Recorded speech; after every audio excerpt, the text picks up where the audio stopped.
Okay.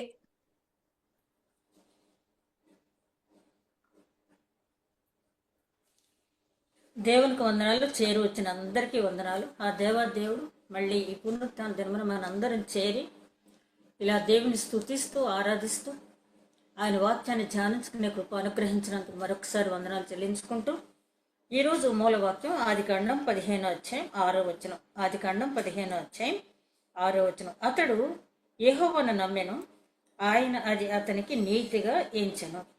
అతడు యెహోవాను నమ్మెను, ఆయన అది అతనికి నీతిగా ఎంచెను. ప్రేమమడే మా తండ్రి, ఇంతవరకు క్షేమంగా కాపాడిన పరమేశ్వర స్తుతినైనా వందనాలు తండ్రి. మేమేమై ఉన్నామో కేవలం మీద నీ ఉచితమైన కృపలైనా తండ్రి. ఈ రాత్రికాల సమయంలో మరొక్కసారి నీ శ్రేష్టమైన వాక్యంలో ధ్యానించుకునే కృప అనుగ్రహించినందుకు వందనాలు. దయగల మా ప్రభు, నిశ్శబ్ద కాలంలో జరిగినటువంటి విషయాలన్నీ కూడా మేము ధ్యానించుకుంటూ ఉన్నట్టుగా తండ్రి, వాటి ద్వారా నీవు మాతో ఏమైతే మాట్లాడనై ఉన్నావో ముందుగానే ఏర్పాటు చేసావు తండ్రి. ఆ ఏర్పాటు చేసిన విషయాలు మీరు ఒక్కసారి జ్ఞాపకం చేసుకుంటున్నాం తండ్రి. అవును ప్రభు, అయినా మేము ఎన్ని హంగులతో ఈ లోకంలో బ్రతికినా నేను సియోను యాత్రలో తిరిగి నీ దగ్గరకు వచ్చి నేను తంబురుతో సితారుతో నాయన నిన్ను ఆరాధించగలిగే భాగ్యం గొప్ప భాగ్యం తండ్రి. దేవుని ఇల్లు మనుషులతో నింపబడి ఉందని ప్రకటన గ్రంథంలో చెప్పినట్టు తండ్రి, నాయన నీ ఇంటిలో మేము చేరి నాయన స్థుతి స్థుతి స్థుతి స్థుతి అని చెప్పి నీకు స్థుతించే గొప్ప భాగ్యం మాకు అనుగ్రహించినట్లుగా ప్రతి క్షణము కూడా నాయన, ప్రతి క్షణము నాయన మా శరీరం అంతా నీ ఆత్మతో నింపి దయగల మా ప్రభు లోకం వైపు నాయన చూడకుండా నాయన యాత్ర కొనసాగించగలిగే కృప దయచేయమని, అదేవిధంగా ఈరోజు వాక్యం ధ్యానించబోతూ ఉండగా నన్ను మరుగుపరిచి ఆధ్యాత్మిక సత్యములు మీరే వెల్లడి చేయమని, వినుతున్న ప్రతి ఒక్కరిని మీ యొక్క ఆధీనంలో ఉంచి వినగల చెవి, గ్రహించగల మనస్సు, ఆచరించగలిగే హృదయం దయచేయమని, అదేవిధంగా నాయన వాక్యం ధ్యానిస్తున్న నన్ను మరుగుపరిచి మీరే మాట్లాడమని నీ యొక్క పరిశుద్ధాత్మ నడిపింపు దయచేసి ఆయన వాక్య ఆరంభమున ఎట్లాగైతే నేను ప్రారంభించామో అదేవిధంగా నాయన ఎండింగ్లో నేను ఇంకా బహుగా స్తుతించుకునే భాగ్యం దయచాను.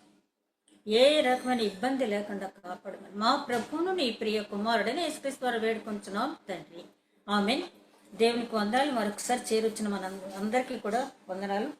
మరి మక్కబీయుల చరిత్ర మనం ధ్యానించుకున్నాం లాస్ట్ వీక్లో.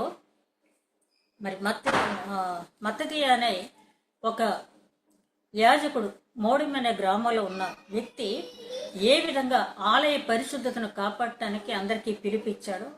అదేవిధంగా అతని 5 కుమారుల్ని కూడా తీసుకుని ఆ కొండల చాటుకు వెళ్ళిపోయి ఒక గెరిల్లా పోరాటం లాగా ఒక దావీదు గొలియాతుని సంహరించేటప్పుడు ఏ విధమైనటువంటి భక్తితో సున్నతి లేని ఫిలిష్తీయుడు దేవుని బిడ్డను హింసించడం అనేది సహించలేకపోతున్నానని చెప్పి దావీదు ఎంత పౌరుషంగా చేశాడో అదేవిధంగా మత్తతీయ అనే ఒక యాజకుడు ఆ మోడిన్ అనే గ్రామం నుంచి బయలుదేరి చేసిన విషయాలన్నింటినీ కూడా మనం ధ్యానించుకున్నాం. అదేవిధంగా ఆయన మాత్రమే కాకుండా ఆ కుటుంబంలో ప్రతి ఒక్కరు కూడా 5 కుమారులు కూడా తండ్రితో పాటు ఉండి ఆయనతో పాటు చేసినటువంటి పోరాటాన్ని కూడా మనం ధ్యానించుకున్నాం. అదేవిధంగా ఆలయాన్ని పవిత్రపరిచిన విధానం, హనుక్కా పండుగ గురించి కూడా మనం ధ్యానించుకున్నాం. హనుక్కా పండుగ ఈ రోజుకి కూడా జరుగుతుంది. మరి ఫెస్టివల్ ఆఫ్ లైట్స్ అని కూడా దాన్ని అంటారని చెప్పి మనం ధ్యానించుకున్నాం. మరొకసారి ఈ వారం మనం ధ్యానించుకోబోయేటటువంటి అంశం ఏంటంటే హస్మోనియ రాజ్యం ఏర్పాటు ఎట్లా జరిగింది, ఈ హస్మోనియలు ఎవరు అనేది మనం దీంట్లో అంటే ఈ హస్మోనియ సామ్రాజ్యాన్ని గురించి తెలుసుకునేటప్పుడు ఈ మక్కబీ చరిత్రతో పాటే అంటే మక్కబీలే వాళ్ళు హస్మోనియలను ఎందుకన్నారు, ఆ రాజ్యం ఎట్లాగ ఏర్పాటైందనే అంశాన్ని మనం తెలుసుకుందాం. ఈ వారం మన ప్రారంభంలో మత్తతీయ గురించి మొన్న మనం ధ్యానించుకున్న విషయాలే మరి పరిశుద్ధ గ్రంథంలో రోమన్ క్యాథలిక్ బైబిల్లో రాసినటువంటి అంశాలు మనం గమనించినట్టయితే మత్తతీయ తండ్రి చనిపోయే ముందు బిడ్డలకు ఒక సందేశం ఇచ్చాడు. ఏంటి ఆ సందేశం అంటే మక్కబీయ మొదటి గ్రంథం 2వ అధ్యాయం 51వ వచనం నుంచి 60వ వచనం వరకు రాసిన అంశాలన్నింటిలో కేవలం జిస్ట్ మాత్రం నేను చెప్తున్నాను. బిడ్డలందరినీ కూర్చోబెట్టుకుని ఆయన చెప్పినటువంటి మాటలు అబ్రహాము, యోసేపు, ఫీన్హాసు, యెహోషువ, కాలేబు, ఏలియా, దానియేలు, అజర్య, మిషాయేలు, దానియేలు పేర్లు ఆయన ఉదహరించి వాళ్ళ జీవిత చరిత్రలు బిడ్డలకు చెప్పి వారు ఎన్ని ఇబ్బందులు వచ్చినా కూడా ఆ దేవుని ధర్మశాస్త్ర పరిరక్షణకి అబ్రహాం టైంకి ధర్మశాస్త్రం రాలేదు. అయినప్పటికీ కూడా దేవుని మాటని ఆజ్ఞగా భావించి ఆయన దేవుణ్ణి, ఇందాక మనం చదివిన మూలవాక్యంలో అతడు యెహోవాను నమ్మినంటే, అతడంటే అబ్రహాం అని మనకు తెలుసు. ఆయన నమ్మిన ఆ నమ్మటమే నీతిగా ఆయనకి ఎంచబడినని చెప్పి, విశ్వాసులకు తండ్రిగా అబ్రహాం ఎట్లాగాడని చెప్పి, అట్లాగే ఇప్పుడు నేను ఉదహరించిన పేర్లన్నీ కూడా వాళ్ళ జీవిత చరిత్రలు చెప్పి, వాళ్ళ లైఫ్ ఏమీ పూలబాట కాదు. కానీ మరి ఇప్పటికీ కూడా మనం అబ్రహాం దేవుడు, ఇస్సాకు దేవుడు, యాకోబు దేవుడు అని చెప్పి మనం స్మరించుకుంటున్నాము అంటే వాళ్ళ జీవిత చరిత్రలు మీరు స్ఫూర్తిగా తీసుకోండి. వారు ఎదుర్కొన్నటువంటి కష్టాల కంటే మనం ఏమి ఎక్కువగా ఎదుర్కోము. అవసరమైతే ధర్మశాస్త్ర పరిరక్షణలో మీ జీవితాలు పణంగా పెట్టైనా సరే ధర్మశాస్త్రాన్ని పరిరక్షించండి అని చెప్పే మాటలు అంటే ఇంకా చాలా ఉన్నాయి. ఆయన చెప్పినటువంటి మాటలు వీరి జీవితాన్ని చూపించంటే, ఒక తండ్రి సాధారణంగా కష్టాలు పడినప్పుడు తల్లిదండ్రులు ఏమంటారంటే, బాబు మా జీవితం అంతా ఇలా అయిపోయింది, మేము పోరాటాలతోటే ఉన్నాము, మీరైనా సుఖపడండి, మీరు ఇక్కడి నుంచి ఎక్కడికైనా వెళ్ళి దూరంగా బ్రతకండి అని చెప్పి తల్లిదండ్రులు బిడ్డల మీద వాత్సల్యంతో చెప్తారు. కానీ ఎవరైతే తనకంటే తన కుటుంబం కంటే దేవుని ఎక్కువగా ఎవరు ప్రేమించారో, అబ్రహాం జీవితాన్ని మనం చూసాం కదా.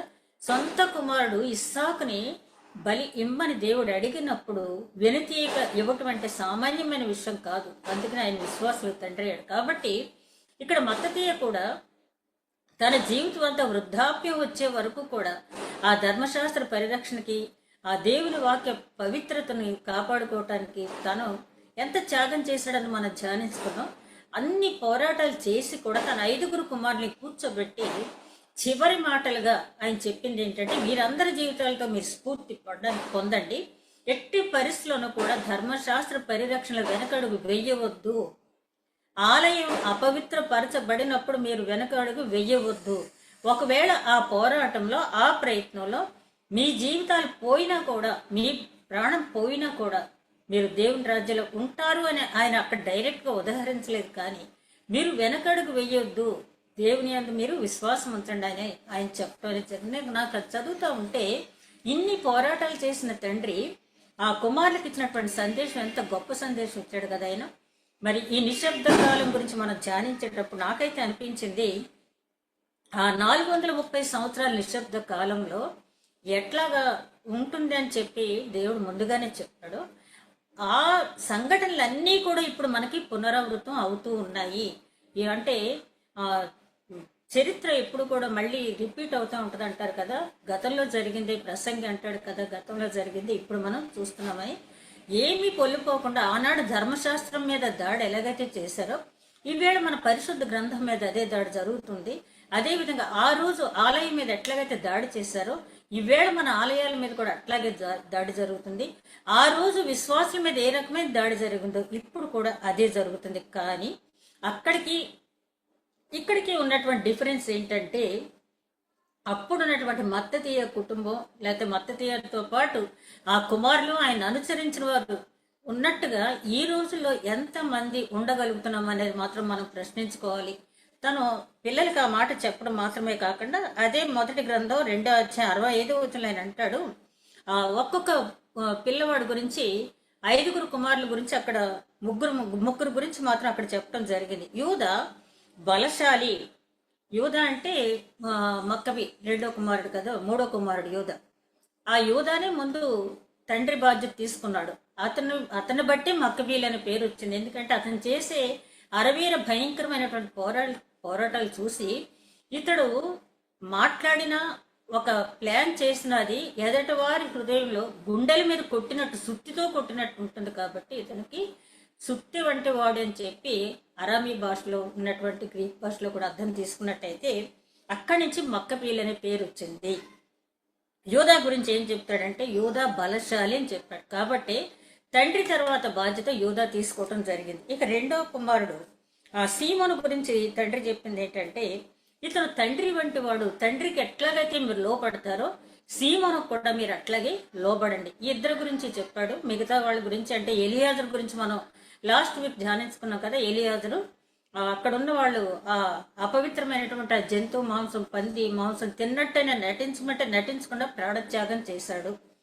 ఇక పెద్ద కుమారుడు యోహాను గురించి మనకు ప్రత్యేకంగా ఏం చెప్పబడలేదు, కానీ నాకు ఈ మొత్తం చరిత్ర అంతా చదివినప్పుడు ఏంటంటే వీళ్ళ 5 కుమారులకు ఉన్నటువంటి ప్రత్యేకత, ఈ 4వ కుమారుడు ఎలియాజరు మాత్రం ప్రధాన యాజకుడికి అట్లాగే యాజకత్వంలోనే ఉండిపోయాడు. కానీ ఈ 4 కుమారులు కూడా ఎక్కడ యుద్ధానికి వెళ్ళినా కూడా వాళ్ళు ఆ 4 పక్కల వెళ్ళి పోరాటం అనేది ఐక్యతతో పోరాడనేది మాత్రం నేను ఈ చరిత్ర అంతా చదివిన తర్వాత గమనించాను. అంటే యూనిటీ ద స్ట్రెంగ్త్ అంటారు కదా, ఆ 4 పోరాడుతూ ఉంటే ఇలియాజరేమో వాళ్ళ పక్షాన యాజకత్వం చేస్తూ ఉన్నాడు. ఆ విధంగా చేయటం అనేది జరిగింది. ఇకపోతే అదే మక్బీల్ గ్రంథం 3వ అధ్యాయం 10 నుంచి 12 వచనాలు చూస్తే, ఇక యోధా చేసిన యుద్ధాలంటే నేను అన్నీ కూడా రాయలేదు, కానీ ఎందుకంటే మనకు చాలా టైం పడుద్ది.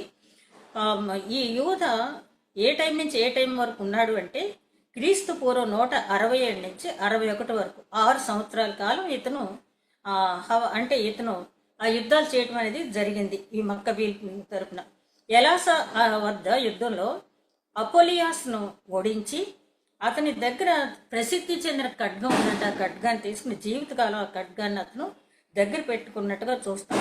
అదే ఆ మొదటి గ్రంథంలోనే 3వ అధ్యాయం 16వ వచనంలో నీకానోర్పై విజయం. నీకానోర్ అంటే గ్లోరియా, నీకానోర్, ఇలా 3 యోధులు స్టోర్మి కలిసి ఒకేసారి వచ్చి యూదా మీద అనుకోకుండా సడన్ గా యుద్ధం చేసినప్పుడు కూడా యూదా నెగ్గటం జరిగింది.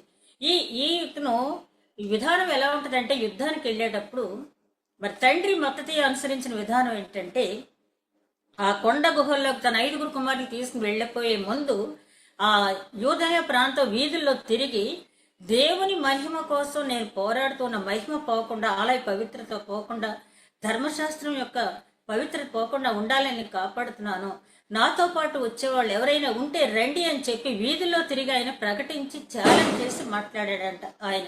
ఇక యోధా విషయానికి వచ్చేటప్పటికి యోధా యుద్ధాన్ని ఆదర్శంగా తీసుకుని మాట్లాడటం అనేది జరిగింది. యోధా ఎప్పుడు కూడా ఒక యుద్ధంలో, ఈ నీకానోరు యుద్ధంలో ఏం మాట్లాడతాడంటే అవతల వాళ్ళ సైన్యం ఎక్కువ ఉన్నప్పటికీ, అవతల వాళ్ళకి రథాలు రౌతులు ఉన్నప్పటికీ కూడా మన దేవుడు వారికంటే బలవంతుడు. ఎట్లాగంటే మరి మనం చూసాం కదా, మోషే నాయకత్వంలో వచ్చేటప్పుడు ఆ ఎర్ర సముద్రంలో ఫరో రథాలు ఎట్లాగైతే మునిగిపోయినాయో, ఇశ్రాయేలీలకు ఎట్లాంటి విజయం అయితే దేవుడు ఇచ్చాడో అదే విజయం మనకు ఇవ్వబోతున్నాడని చెప్పి ఒక యుద్ధానికి వాళ్ళని పురిగొల్పి చెప్పడం జరిగింది. ఆ తర్వాత 2వ యుద్ధంలో ఇదే మక్కబీల గ్రంథం మొదటి గ్రంథం 3వ అధ్యాయం 16వ వచనం నీకానోరు యుద్ధం. ఆ తర్వాత బెరయ, అంటే ఇతను చేసిన యుద్ధాల్లో ముఖ్యమైన యుద్ధాలు మాత్రమే నేను ప్రస్తావిస్తున్నాను. 161వ సంవత్సరం, క్రీస్తు పూర్వం 161వ సంవత్సరం, అంటే ఇతను చనిపోయే సంవత్సరం అనమాట. ఒక గొప్ప యుద్ధం జరిగింది బెరయ దగ్గర. ఆ యుద్ధంలో ఏంటంటే ఆ గ్రీకు సైనికులేమో 22,000 మంది ఉన్నారు, ఇతని దగ్గర ఉన్న వాళ్ళు 800 మంది. కానీ వెనకడుగు వేయకుండా దావీదును ప్రస్తావించి దావీదు విజయాలన్నీ కూడా తనతో ఉన్నటువంటి సైన్యాధిపతులకి, ఆ జనానికి అందరికీ కూడా చెప్పి మనం దేవుని మహిమను పోగొట్టుకోవద్దు, ఒకవేళ మనం వీరత్యాగం చేసినట్టయితే దేవుని దగ్గరికే మనం వెళ్తాం తప్పించి శత్రువుకి వెన్ను చూపించొద్దు, వాళ్ళ సైన్యాన్ని మీరు చూడొద్దు, మనతో ఉన్న దేవుడు ఆ సైన్యానికంటే గొప్పవాడు. ఒకవేళ దేవుడు ఈ భూమి మీద మనల్ని సజీవులుగా ఉంచాలన్నా లేదా ఆయన దగ్గర తీసుకోవాలన్నా అది ఆయన ఇష్టం, కానీ మనం వెనకడుగు వేయొద్దని గొప్ప ఛాలెంజ్ మెసేజ్ వాళ్ళకి ఇవ్వడంతో ఆ 800 మంది సైనికులు వీర పోరాటం చేశారు.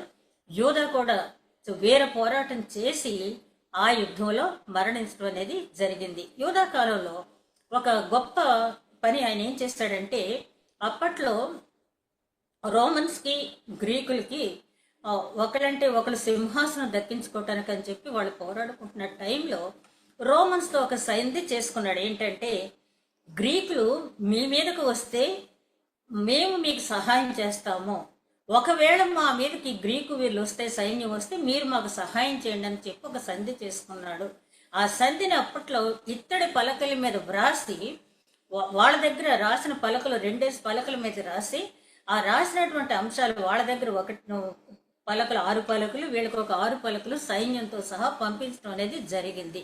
అయితే కాలం ఎప్పుడు ఒకటేలాగా ఉండదు కాబట్టి ఈ చివరి యుద్ధంలో క్రీస్తు పూర్వం 161లో జరిగిన యుద్ధంలో ఒంటరివాడయ్యాడు.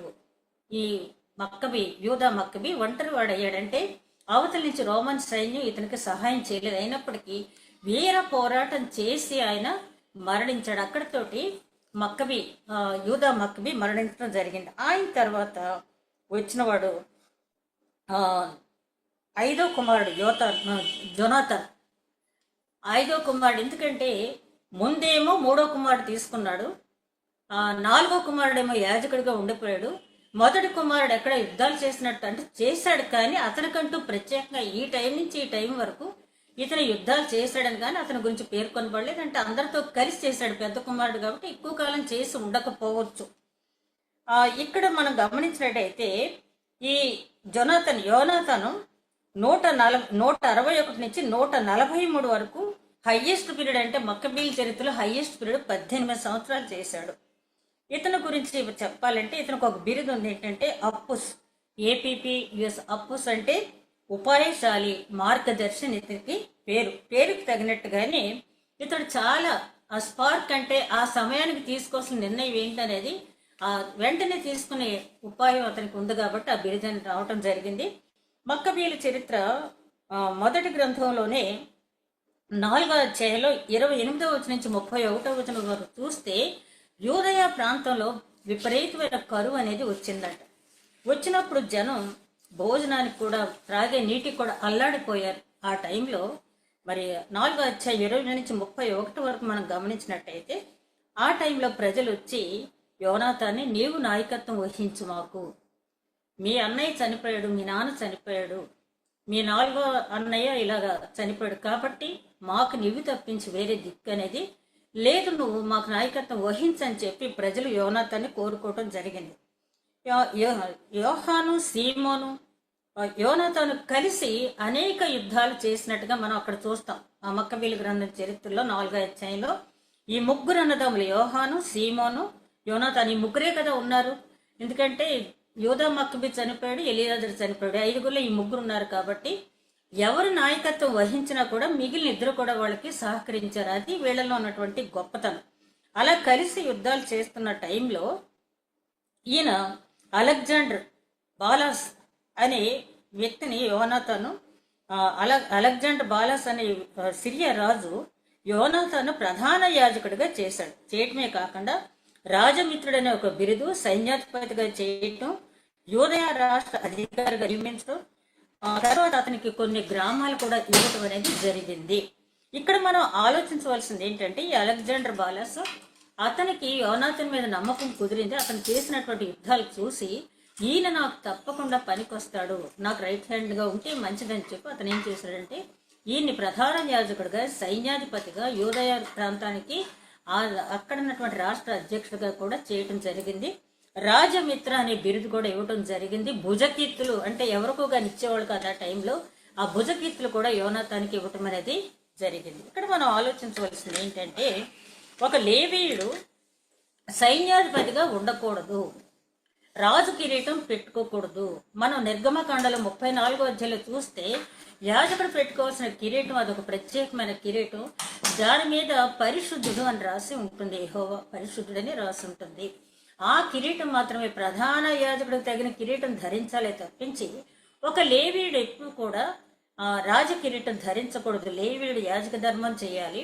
రాజు యూదా గోత్రం నుంచి రావాలని చెప్పి ప్రారంభంలోనే ఉంది, కానీ పరిస్థితులు బట్టి యోనాతాను కాదనకుండా ఆ సైన్యాధిపతి పదవిని, అదేవిధంగా ప్రధాన యాజకత్వాన్ని తీసుకోవటం అనేది జరిగింది. అలా జరిగినప్పుడు కొంత క్లాష్ అనేది వస్తుంది. ఏంటంటే యాజకుడు ఎప్పుడు కూడా యథార్థంగా అక్కడ, ఇప్పుడు ఫర్ ఎగ్జాంపుల్ మన పాస్టర్ గారు ఒక గెజెటెడ్ ఆఫీసర్గా ఉండి ఒక ఎంఆర్ఓగా విధులు నిర్వహిస్తూ పాస్టర్గా చేయాలంటే అది అయ్యే పని కాదు. ఎందుకంటే సగం లోకంతో సగం దేవుని దగ్గర ఉండటం అనేది జరగని పని. కాబట్టి పరిస్థితులు బట్టి అలా తీసుకున్నాడు. కానీ ఆ తర్వాత కొన్ని ఇబ్బందులు అనేవి ఆయన ఎదుర్కొన్నాడు. అయినప్పటికీ కూడా చాలా ప్రజారంజకమైనటువంటి పరిపాలన ఈ జోనాథన్ అనే వ్యక్తి, అంటే 5వ కుమారుడు, ప్రజారంజకమైన పరిపాలన చేశాడు. చేసినప్పటికీ కూడా గ్రీకు వీళ్ళంతా కూడా, గ్రీకు సైన్యాధిపతులు, అదేవిధంగా గ్రీకులందరూ కూడా ఈయనతో చాలా సఖ్యత్వం ఉండేవాళ్ళు. యోనాతాన్తో వాళ్ళకి కావాల్సినటువంటి సలహాలు, వాళ్ళ రాజ్య పరిపాలన కూడా తలెత్తినటువంటి సంక్షోభాలను పరిష్కరించుకోవటానికి ఈయన దగ్గర సలహాలు తీసుకునే స్థితిలో ఉన్నప్పుడు ఒక వ్యక్తి బాగా ఎదిగినప్పుడు మనం గమనించినట్లయితే మరి దానియేలుని బాగా ఎదిగి ముగ్గురు అధికారులు ఒక్కడిగా దానియేలు పెట్టినప్పుడు వెంటనే అతని మీద లేనిపోని చెప్పి అతను ఆ యెరూషలేము తట్టు తిరిగి ప్రార్థన చేస్తున్నాడు. మీరు చెప్పినా విగ్రహాన్ని మొక్కటలేదని చెప్పి, ఆ రాజు విగ్రహాన్ని మొక్కటలేదని చెప్పి దానియేలు మీద ఎట్లాగైతే చాడీలు చెప్పి అసూయ పెంచుకున్నారో, ఈ అసూయ అనేది మనం ఒక స్థాయికి ఎదిగినప్పుడు అసూయ అనేది మన వెంట వస్తూనే ఉంటుంది. అది ఒక్కొక్కసారి ఎక్కడి వరకు వస్తుందంటే ఆ మనిషిని హతమార్చే వరకు నిద్ర పట్టదు. మరి యేసుక్రీస్తుని అక్కడ వాళ్ళు సిలువ వేసిన కేవలం అసూయ. ఆయన ఎవరికి కూడా అన్యాయం చేయలేదు కదా, దేవుని ఏర్పాటు అనుకోండి, కానీ అసలు చెప్తున్న దానికి కాదు.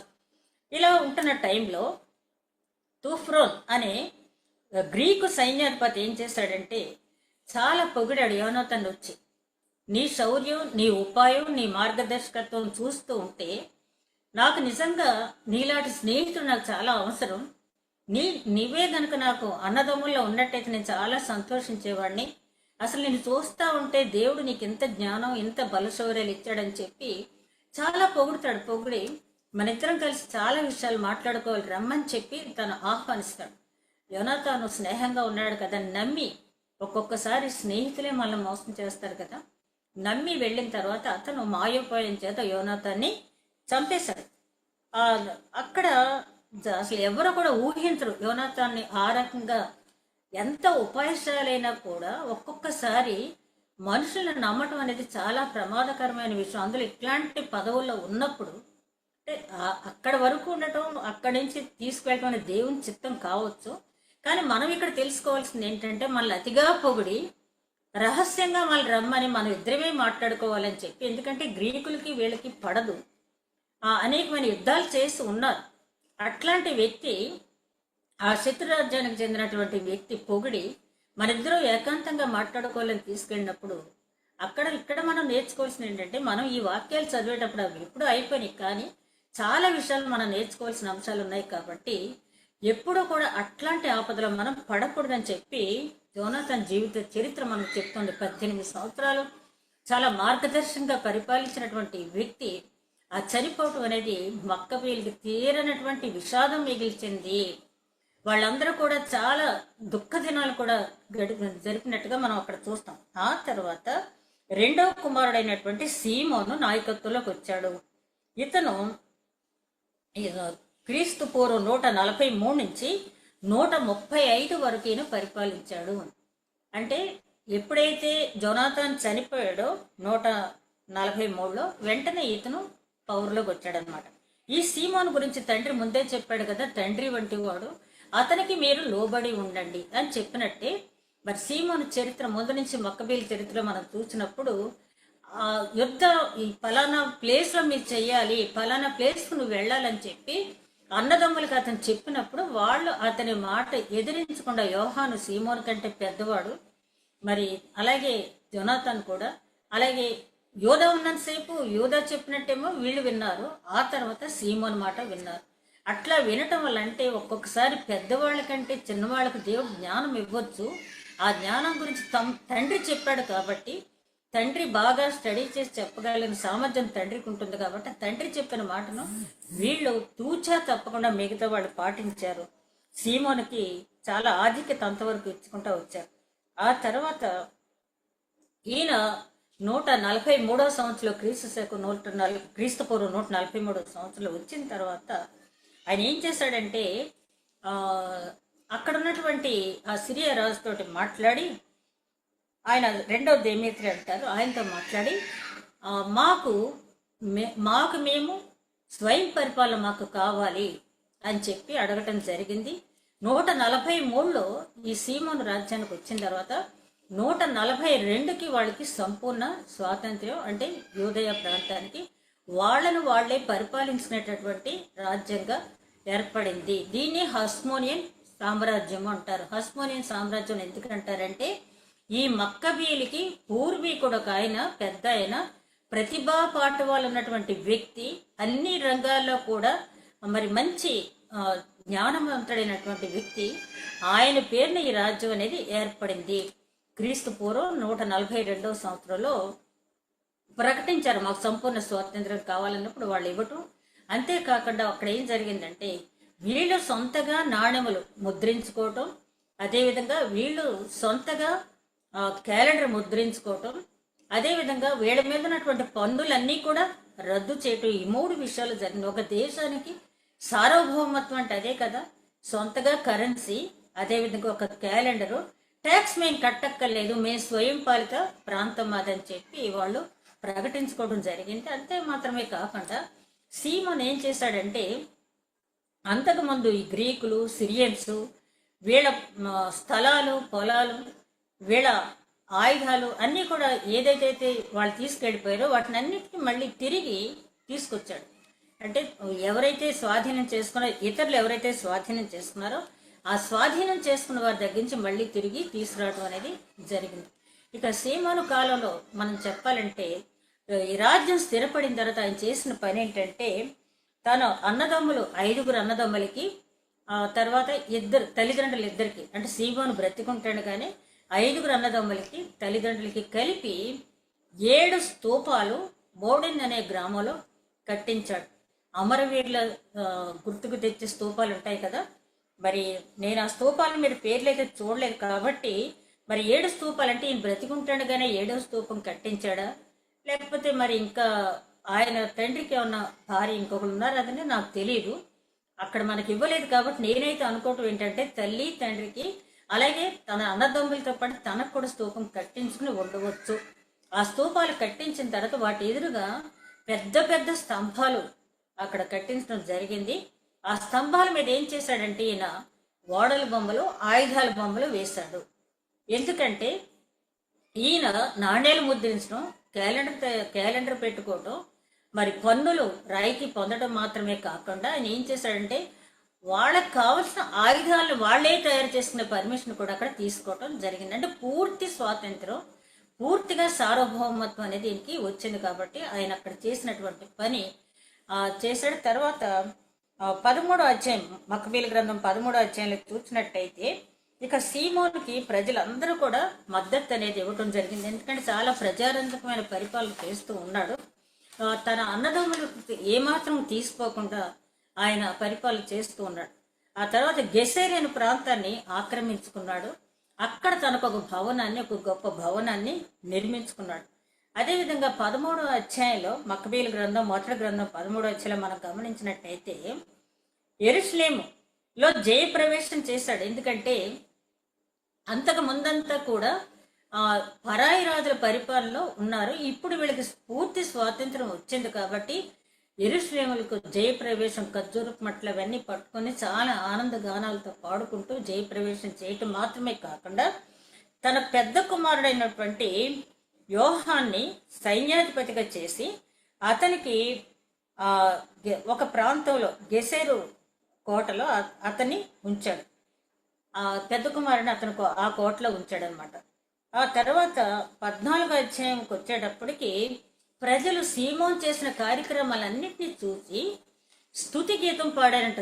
అంటే ప్రజల నోట నుంచి ఒక దైవాంశ సంభూతుడుగా ఈ మత్తతీయ 2వ కుమారుడైనటువంటి సీమోను చూసారా, తండ్రి పలికిన మాట ఎప్పుడు కూడా వ్యర్థం కాదు. ఆ అన్నదమ్ములతో అతను ఏం చెప్పాడు, అతడు మీకు తండ్రి లాంటి వాడు కాబట్టి అతనికి లోబడండి అని చెప్పాడు. వాళ్ళు బ్రతికున్నంత కాలం అలాగే లోబడ్డారు. అలాగే తండ్రి చెప్పిన మాట యథార్థం అన్నట్టుగానే సీమోను పరిపాలన అంతా కూడా జరిగింది. అక్కడ వాళ్ళు ఆ ప్రజలు ఒకళ్ళు స్తుతి గీతం పాడమంటే పాడరు కదా, వాళ్ళు అతని పట్ల ఉన్నటువంటి ప్రేమ అభిమానాలతో సీమోను గురించి స్తుతి గీతం అనేది పాడారు. అదేవిధంగా స్పార్టాతో ఒప్పందం, అంటే నేను అక్కడక్కడ ఇంపార్టెంట్ పాయింట్స్ మాత్రమే చెప్తున్నాను. ఆ తర్వాత ఇలా ఉంటున్న టైంలో 7వ అంతియోకస్ అనే రాజుతో చేసినటువంటి ఒప్పందం రద్దయి మా భూములు మళ్ళీ మాకు ఇచ్చేయండి అని చెప్పి అడిగినప్పుడు ఒకటే మాట చెప్తాడు సీమోన్, అవి మీ భూములు, మీ స్థలాలు, మీ ఆయుధాలు, మీ వస్తువులు ఎలాగవుతాయి, మావి మీరు పట్టుకెళ్లారు అంతే తప్పించి మీ దగ్గర నుంచి మేము తెచ్చుకోలేదు. ఏదైతే మీరు పట్టుకెళ్లారో అవి తిరిగి మేము స్వాధీనం చేసుకున్నాము మా రాజ్యం ఏర్పాటు చేసుకోవటానికి అని చెప్పి అది తిరస్కరించడం జరిగింది. అంత్యోకస్ అభినయస్తో రాయబారం చేశాడు, మాకు ఇచ్చేసే తిరిగి అన్నప్పుడు ఈయన తిరస్కరించినట్టుగా మనం చూస్తాం. అదేవిధంగా కెండైబెస్ అనే ఒక వ్యక్తితో కూడా పంపించి సంధి చేసుకుందాం చూస్తాడు. ఏ సంధికి కూడా అతను ఒప్పుకోనప్పుడు ఏం చేస్తాడంటే, ఈ సీమోన్కి అల్లుడు ఉంటాడు టోలెమీ అని చెప్పి, ఐగుప్తు రాజకుమారుని ఇతను అల్లుడుగా చేసుకుంటాడు. అక్కడ ఒక రకంగా చెప్పాలంటే ఇది ఒక రకమైన పొరపాటే. ఎందుకు ఒక్కొక్కసారి ఒక స్థాయికి వచ్చేటప్పటికి మన వాళ్ళు కూడా ఆ రకమైనటువంటి పనులు చేస్తూ ఉంటారు కదా. ఆ గర్భశత్రువు అయినటువంటి ఐగుప్తీలతో వియ్యం అందుకుని ఆ టోలెమీకి తన కుమార్తెని ఇచ్చాడు. ఆ టోలెమీ ఏం చేశాడంటే, ఇతను నా మాంగారు కదా అని ఆలోచించకుండా కెండైబెస్ అనే వ్యక్తిని సైన్యాధిపతిగా చేసి అతన్ని పంపించి ఏం చేశాడంటే, ఎరికో దగ్గర కెద్రోన్ అనే పట్టణంలో ఒక దుర్గం కట్టించి అందులో ఆయుధాలు పెట్టి పదదళాపతుల్ని రౌతుల్ని, అంటే నడుస్తూ డాలు కేడం పెట్టుకుని యుద్ధం చేసేవాళ్ళని పదదళాధిపతులు అంటారు. వాళ్ళని రౌతుల్ని అంటే గుర్రం మీద స్వారీ చేస్తూ యుద్ధం చేసి వీళ్ళందరినీ కూడా అక్కడ సమకూర్చుకున్నాడు ఆ కెద్రోన్ పట్టణం దగ్గర. సరే, ఈలోగా సీమోన్ ఏం చేస్తున్నాడంటే, తనకున్నటువంటి కుమారులని తీసుకుని మత్తతీయ, తర్వాత ఇంకా యోహాను, మొత్తం 4 కుమారులు అతనికి. ఈ 4 కుమారులు తీసుకుని, 4 కాదు 3 ఉంటారు ఆ టైంకి అతని దగ్గర. వాళ్ళని తీసుకుని నగరం అంతా పర్యటించి అది ఎరుకో పట్టణం అంతా పర్యటించి ప్రజలకు ఏమైనా అవసరాలు ఉన్నాయో, వారు ఏమైనా బాధపడుతున్నారని చెప్పి అలా పర్యటించుకుంటూ వెళ్తారు. వెళ్ళిన తర్వాత సీమోన్ ఏమంటాడంటే, తన పెద్ద కుమారుని యోహాన్ని తిరిగి నువ్వు గెసెరు కోటకు వెళ్ళిపో, నీ తమ్ముళ్ళు ఇద్దరిని కూడా నేను తీసుకుని మళ్ళీ వెనక్కి వస్తానని చెప్పి ఆ మత్తతీయ యూదా అనే కుమారులు తీసుకుని అతను ఆ దేశ పర్యటన చేస్తూ ఉంటాడు. ఈ లోపల టోలెమీ ఏం చేస్తాడంటే, నేను నీతో మాట్లాడాలని ఉంది, ఒకసారి నీకు విందు చేయాలని ఉందని మామగారిని పిలుస్తాడు. పిలిచినప్పుడు అల్లుడే కదా అని చెప్పి అక్కడికి వెళ్ళటం అనేది జరిగింది. వెళ్ళినప్పుడు సీమోను తన కుమారుని తీసుకుని ఆ ప్రాంతానికి వెళ్ళినప్పుడు ఈ కెండైబెస్ ఓడించేశాడు. ఇక్కడ టోలెమీ దగ్గరికి వెళ్ళక ముందే ఇక్కడ కెద్రోను పట్టణంలో ఏవైతే ఆయుధాలు పెట్టుకుని దళాధిపతులు పెట్టుకుని రౌతులు పెట్టుకుని యుద్ధం చేయడానికి సిద్ధంగా ఉన్నాడో ఆ కెండైబెస్ అనే వ్యక్తిని, అంటే ఈ టోలెమీ ఏర్పాటు చేసినటువంటి వ్యక్తిని ఓడించాడు. ఓడించిన సంతోషంలో ఉన్నప్పుడు అతను ఏం చేశాడంటే, ఈ టోలెమీ అల్లుడు, సరే మా మావయ్య గారే కదా అది వీళ్ళని ఓడించింది, ఎంతైనా మామగారు నెగ్గినా ఒకటే నేను నెగ్గినా ఒకటే అని చెప్పి మాట్లాడతాడు అందరి దగ్గర. అయితే అతని మనసులో ఉన్న కుట్ర సీమోను గ్రహించలేకపోయాడు. నా అల్లుడు నన్ను మెచ్చుకుంటున్నాడు అనుకున్నాడే తప్పించి అతని మనసులో ఉన్న కుట్ర అతను గ్రహించుకోలేకపోయాడు. యుద్ధంలో విజయం పొందిన తర్వాత పెద్ద కుమారుని గెసెరు అనే ప్రాంతాన్ని పంపించిన తర్వాత ఆ యుద్ధంలో తన కుమారుడైనటువంటి యూదా అనే కుమారుడు గాయపడతాడు. ఆ గాయంతో ఉన్న వ్యక్తిని, ఆ యూదాని మత్తతీయని తీసుకుని ఆ టోలెమీ తన అల్లుడు ఆహ్వానించిన దగ్గరికి వెళ్తాడు. దాన్ని ఏం ప్రాంతం అంటారంటే, డోకు అనే ప్రాంతంలో ఒక దుర్గం ఉంటుంది. మన రహస్యంగా కొన్ని చాలా మాట్లాడుకోవాలి, మీరు రండి అని చెప్పి అల్లుడు తీసుకెళ్తాడు. అల్లుడే కదా అని చెప్పి చాలా సంతోషంగా వెళ్తాడు. అది దుర్గంలోంచి బయటికి ఒక మనిషి రావడానికి మాత్రమే అది వే ఉంటుంది. అట్లాంటప్పుడు అక్కడికి వెళ్ళిన తర్వాత అతను ఏం చేస్తాడంటే, ఈ సీమోనికి ఇతని కుమారులైనటువంటి మత్తతీయ యూదాకి కూడా బాగా ద్రాక్ష రసం ఇస్తాడు, బాగా త్రాగించేస్తాడు. బాగా త్రాగించిన తర్వాత వాళ్ళని బయటకు రావటానికి వీలు లేకుండా, వాళ్ళు తిరగబడి యుద్ధం చేసినప్పటికీ కూడా బయటకు రావటానికి వీలు లేకుండా ముగ్గురిని అక్కడే హతమార్చి చేస్తాడు సొంత అల్లుడే. ఎందుకు ఈ పని చేశాడు అంటే, వీళ్ళు సీమోన్ దగ్గరికి వెళ్ళి సీమోను కోటను చూసి ఆ కోటలో ఉన్నటువంటి వెండి బంగారాలు, అతనికి ఉన్నటువంటి ఆస్తి అన్నీ చూసి చెప్తారు, ఎంత సొంత అల్లుడే కానీ దుర్బుద్ధి పుట్టింది, ఇదంతా కూడా నాకు కదా చెందాలి, నా మామగారు అంతా కూడా నా బావమరుదులకి వాళ్ళకి ఇస్తున్నాడు నలుగురికి, కానీ నాకు అదేమీ చెందట్లేదు, కాబట్టి నా మామగారిని నా బావమరుదులు కూడా నేను హతమార్చినట్టయితే ఆ సంపద అంతా నాకే ఉంటుంది కదా అని ఒక దుర్బుద్ధితో మామగారిని, ఇద్దరు బావమరుదులు కూడా చంపేశాడు. ఆ టైంలో పెద్ద బావమరిది అయినటువంటి యోహాన్ అక్కడ లేనప్పుడు ఏం చేస్తాడంటే, ఆ బంటుల్ని పంపించి, అంటే బాగా పరిగెత్తుకెళ్ళి యుద్ధం చేయగలిగినటువంటి రౌతుల్లో కూడా బంటులు ఉంటారు, అట్లాంటి వారిని పంపించి మీరు యోహాన్ని హతమార్చండి అని పంపిస్తాడు. ఈలోగా అందులోనే ఉన్న ఒక వ్యక్తి, సీమోన్ అంటే చాలా అభిమానం ఉన్నటువంటి వ్యక్తి, వీరికంటే ముందెళ్ళిపోయి యోహానికి ఈ మాట అందిస్తాడు. ఇదిగో నీ స్టోలమి, నీ బావగారైనటువంటి స్టోలమి నీ తండ్రిని నీ తమ్ముళ్ళు ఇద్దరిని కూడా చంపేశాడు, కాబట్టి నిన్ను కూడా చంపాలని మనుషులను పంపిస్తున్నాడు అనగానే యోహాను అప్రమత్తమయ్యి ఆ వచ్చిన సైన్యాన్ని ఓడించి పంపించేస్తాడు. ఆ తర్వాత యోహాను కొంతకాలం పరిపాలిస్తాడు. ఆ తర్వాత మనం గమనించినట్టయితే ఇక్కడ ముఖ్యంగా మనం గమనించాల్సిన విషయం, ప్రధాన యాజకుడు అదేవిధంగా యోహాను కూడా మళ్ళీ సీమోను కొడుకైనటువంటి యోహాను కూడా మళ్ళీ ప్రధాన యాజకుడు చేశారు. ఇక్కడ వీళ్ళు గమనించుకోవాల్సిన విషయం ఏంటంటే, మనం తెలుసుకోవాల్సింది ఏంటంటే, మనకు దేవుడు ఏ బాధ్యత అప్పచెప్పాడో ఆ బాధ్యతే మనం నెరవేర్చాలి తప్పించి ఏదోలే కాంప్రమైజ్ అయ్యానో పరిస్థితులు ఇలా ఉన్నాయని చెప్పి యోనాతాను ఎప్పుడైతే కాంప్రమైజ్ అయ్యి ఆ రాజకిరీటం పెట్టించుకున్నాడో అక్కడి నుంచే పరిస్థితులన్నీ మారిపోయాయి. ఎందుకు మారిపోయినాయి అంటే, విపరీతమైన ధనం రావటం, సీమోన్ ఇంట్లో కూడా విపరీతమైన వెండి బంగారాలు ఉండటం, ఆ ఐగుప్తు వారికి కూడా కంటకింపు. ఎందుకంటే మరి వాళ్ళు ప్రధాన యాజకుడిగా మాత్రమే ఉన్నట్టయితే వాళ్ళకి వెండి బంగారాలు కానీ ఆస్తుల మీద వ్యామోహం అనేది ఉండేది కాదు. వాళ్ళ పని వాళ్ళు చేసుకున్నట్టయితే. మత్తతీయ ఎప్పుడు కూడా మీరు సైన్యాధిపతులుగా ఉండండి లేదా మీరు రాజ్యోద్యోగులుగా ఉండండి అని చెప్పి కుమారులకి ఏం చెప్పలేదు. వాళ్ళు ధర్మశాస్త్రాన్ని పరిరక్షించడమే మీ బాధ్యత, మీరు ప్రధాన యాజకులుగా ఉండండి, ధర్మశాస్త్రాన్ని పరిరక్షించండి.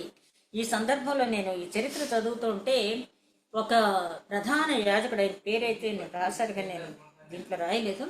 ఆ ప్రధాన యాజకుడు ఆలయంలో ఉన్నప్పుడు, ఒక ఆలయంలో ఉన్నప్పుడు, ఇదివరకు ఆలయంలో విశ్వాసులు వారికి ఉన్నటువంటి వెండి బంగారాలు ఆలయంలో దాచుకునేవారట.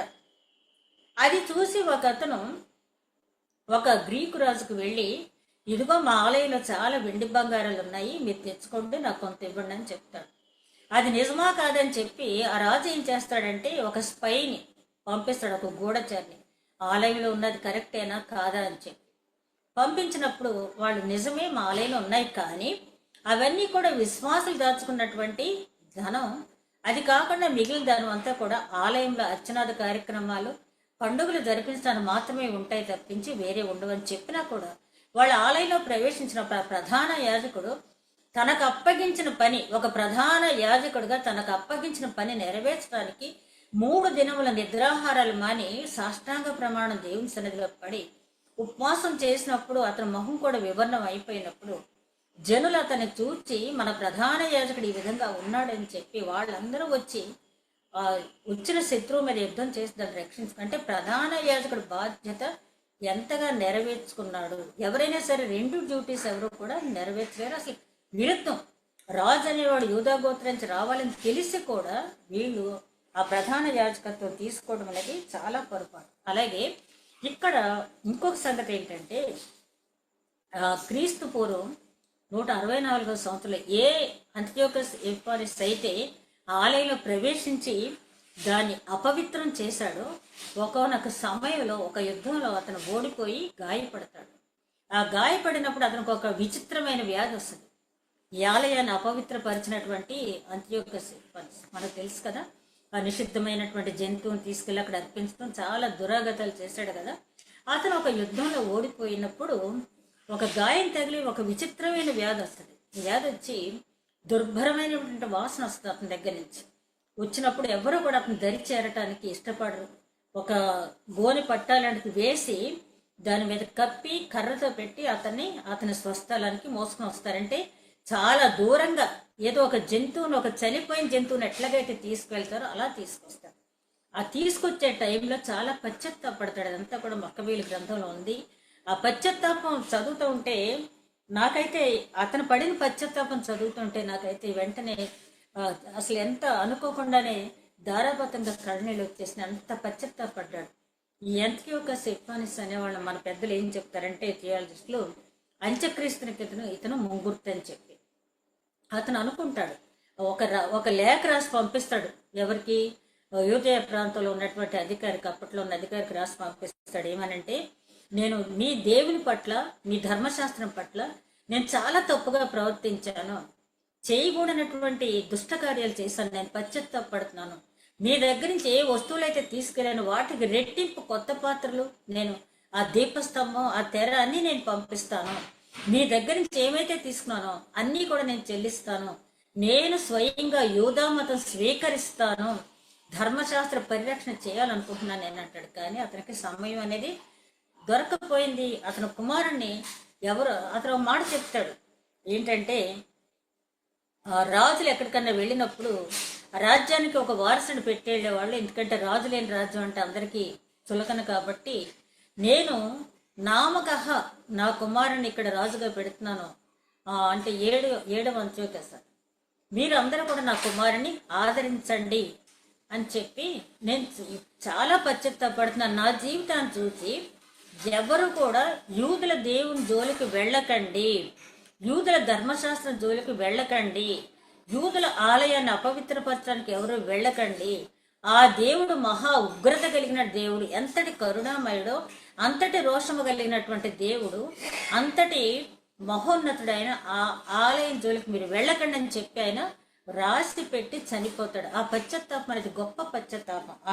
ఆ టైంలో ఆయన పడిన పశ్చాత్తాపాన్ని చూసినప్పుడు, ఆ సమయం ఉండగానే ఇదే రక్షణ సమయం, ఇదే అనుకూల దినం అని చెప్పి రక్షణ సమయాన్ని వృధా చేయకుండా రక్షణ పొందితేనే కానీ అది దొరకదు. అప్పటికి వాళ్ళకి రక్షణ, విమోచన, సమాధానం ఇట్లాంటి మాటలు తెలియకపోయినా మనకన్నీ తెలుసు.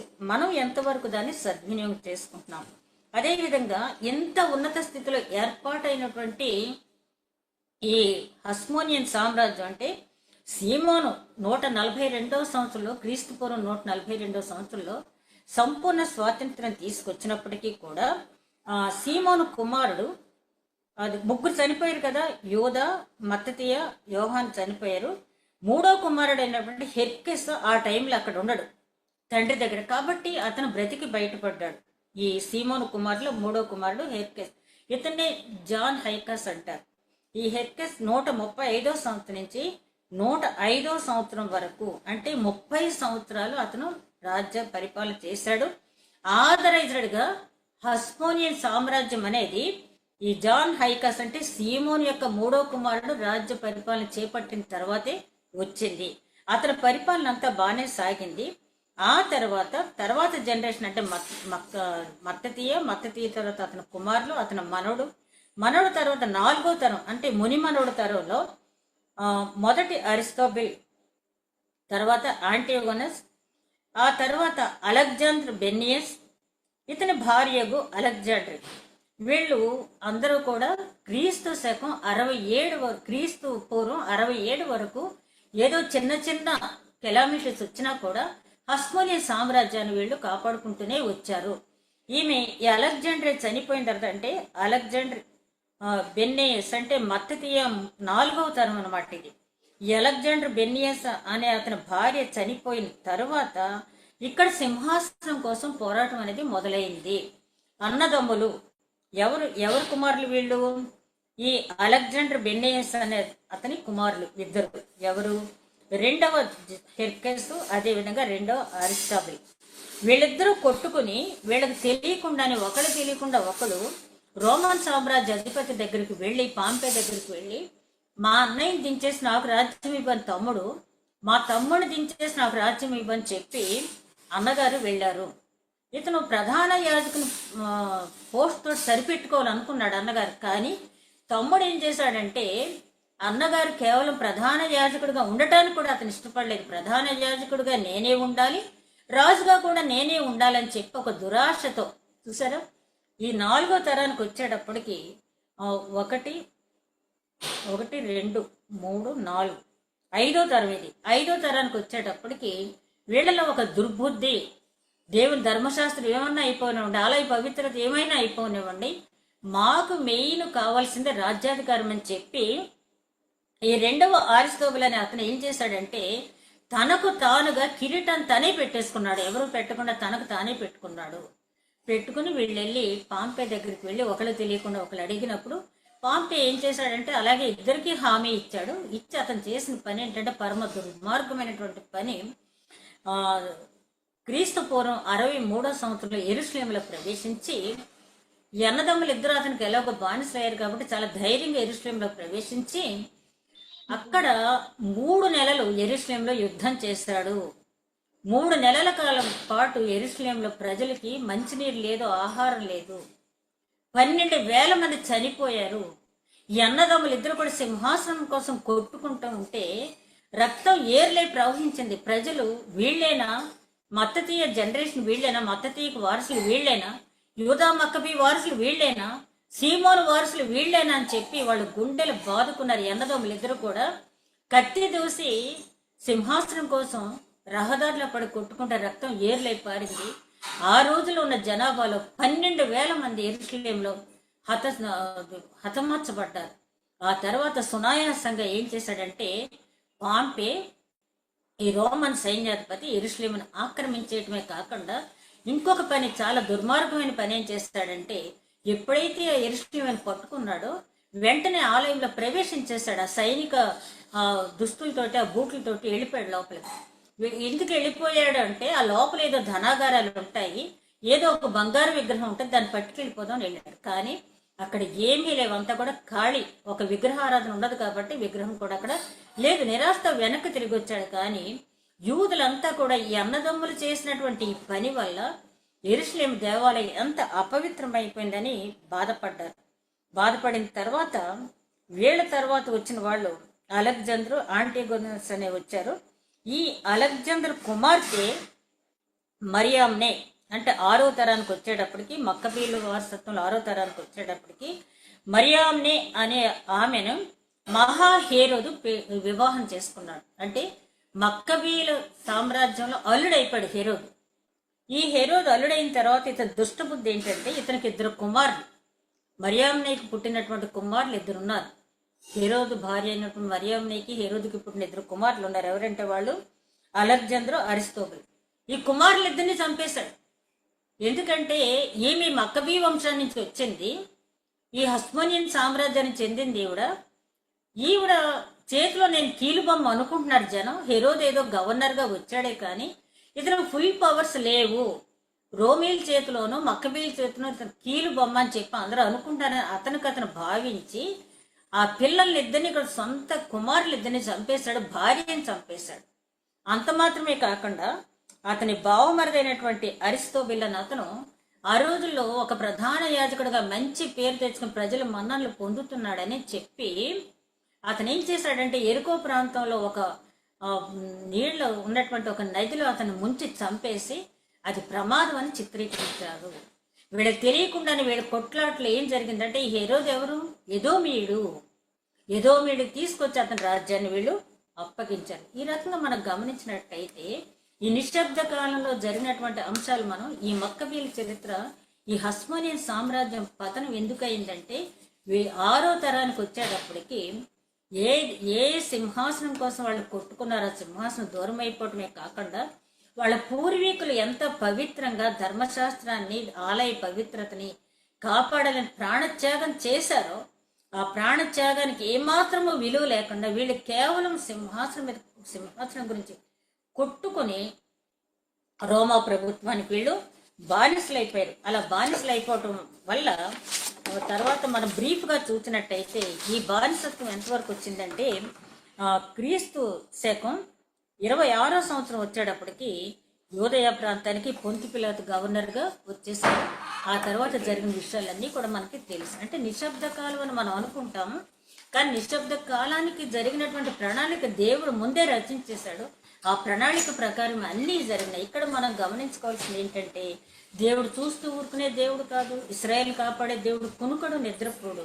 ఆయన ప్రతి క్షణము మన జీవితాన్ని పరిశీలిస్తూనే ఉంటాడు. ఇక్కడ మనం గమనించాల్సింది, 4 తరాలు పర్ఫెక్ట్గా ఉండేటప్పటికి 5వ తరానికి వచ్చేటప్పటికి వాళ్ళలో దురాశ, కీర్తి కండూతి అనేది, అదేవిధంగా ధనం మీద ఆశ, ఇవన్నీ కలిగి ఉండటం వల్ల వాళ్ళు చివరికి ఏం చేశారంటే, వాళ్ళ పూర్వీకులు దేనికోసమైతే పోరాడారో ఆ త్యాగ ఫలితాన్ని వాళ్ళు గమనించకుండా చివరికి వాళ్ళు ఆ రాజ్యాన్ని తీసుకెళ్ళి అక్షరాల తీసుకెళ్ళి ఎదోమీయుడైనటువంటి హెరోదు చేతిలో పెట్టేయటం అనేది జరిగింది. దీని ద్వారా మనం తెలుసుకోవాల్సింది ఏంటంటే, దావీదు మహారాజు వాగ్దానం అయితే తీసుకున్నాడు తండ్రి దగ్గర, దేవుని దగ్గర నుంచి, నిత్యము నీ సన్నిధిలో నా సంతానం ఉండునట్లు నాకు వాగ్దానం ఇవ్వని. ఆయనకిచ్చిన వాగ్దానానికి క్రీస్తే శరీరధారిగా రావాల్సి వచ్చిందంటే మన బిడ్డల గురించి వాగ్దానం దేవుడి దగ్గర పొందటం మాత్రమే కాకుండా ఆ వాగ్దానానికి వాళ్ళు అర్హులయ్యేటట్టు మన బిడ్డలను పెంచాలి. ఆ వాగ్దానానికి అర్హులయ్యేటట్టు బిడ్డలు పెంచుకుంటే తరతరము మనం చూసినట్టయితే హానోకు వరకు కూడా ఒకళ్ళ తర్వాత ఒకరు జరిగిన విషయాలంతా చెప్పుకుంటూ వచ్చారు. హానోకు కూడా ఒక ప్రవక్తే. అలా చెప్పుకుంటూ రావటం వల్ల దేవుని మహిమ అనేది వాళ్ళకి తెలుసు. న్యాయాధిపతుల గ్రంథం 2వ అధ్యాయం 10వ వచనంలో దేవుని గురించి కానీ దేవుని మహిమల గురించి కానీ తెలియనటువంటి జనం రావటం వల్ల అకృత్యాలనేవి పెరిగిపోయాయి. అందుకనే తరం తర్వాత తరానికి ఎప్పుడూ కూడా మనం జరిగిన విషయాలన్నీ కూడా చెప్పకపోయినట్లయితే వాళ్ళు చేసిన త్యాగాలకు విలువ లేకుండా పోవటం మాత్రమే కాకుండా భ్రష్టులు తయారైపోతానికి దీనికి ఇదే ఉదాహరణ. ఎంత ఉవ్వెత్తున హస్మోనియన్ సామ్రాజ్యం ఏర్పాటైందో అంతగా హస్మోనియన్ సామ్రాజ్యం మళ్ళీ క్షీణించి చివరికి ఎదోమీయుల చేతికి వెళ్ళింది. దేవుని చిత్తమైతే నెక్స్ట్ వీక్ ఈ హస్మోనియన్ సామ్రాజ్యం పతనం అవటానికి కారణాలేంటి, అదేవిధంగా ఈ మక్కబీల గ్రంథం పరిశుద్ధ గ్రంథంలో చేర్చపోవడానికి కారణాలు ఏంటనేది మనం ధ్యానించుకుందాం. అట్టి నడిపింపు దేవుడు మనకు అనుగ్రహించను గాక. దయగల మా ప్రభువా, ఇదిగోనైనా విస్తృతమైనటువంటి వాక్య భాగాన్ని నాయన మేము ధ్యానించినప్పుడు ఎన్ని వాక్యాలు ఉన్నప్పటికీ నాయన అబ్రహాము దేవుని నమ్మెను, అది అతనికి నీతిగా ఎంచబడిన ఉన్న ప్రకారం తండ్రి తరతరాలు కూడా మా బిడ్డలు నీ యందు విశ్వాసంతో ఎదుగునట్లు నైనా మేము వారికి ధనధాన్యాలు భోగభాగ్యాలు కీర్తి ప్రతిష్టలు కాదు కానీ నీ యందు భయభక్తులతో పెరిగేవారుగా ఎప్పటికప్పుడు ప్రతి తరము కూడా బిడ్డలను విశ్వాసం పెంచుకు శ్రద్ధ వహించే కృప మాకు అనుగ్రహించమని మా ప్రభువును నీ ప్రియ కుమారుడైన యేసు క్రీస్తు ద్వారా వేడుకొంచున్నాం తండ్రి. ఆమేన్.